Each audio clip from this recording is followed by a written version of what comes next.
Tisztán érzem, hogy a fék nem fog egy feneketlen szakadék fog elnyelni majd az út végén. Ha addig nem esek szanaszét darabokra, emlékszem még azokra az időkre, mikor nem érdekelt, miért van sötét, miért tűnik el az égről a nap hónapokra.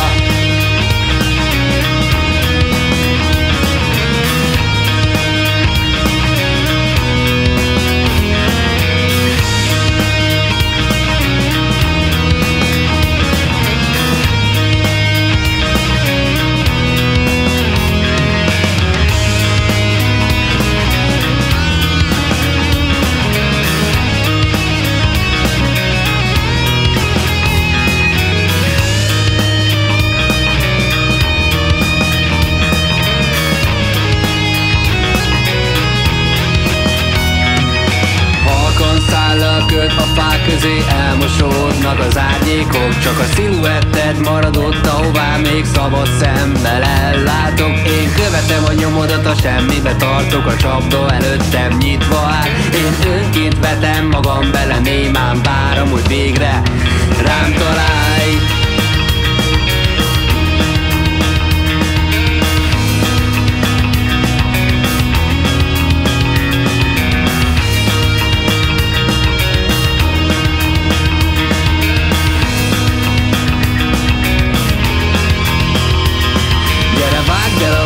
Az ágat, hadd essek a mélybe, zuhanjak és érezzem, hogy egyedül vagyok az elejtett vad, akire vársz, hogy lassan kivérezzem. Most vágd le a szarban és akaszd a falra, ez lesz az utolsó trófeád. Én szarvak nélkül fogok csendben üres szemekkel nézni rád.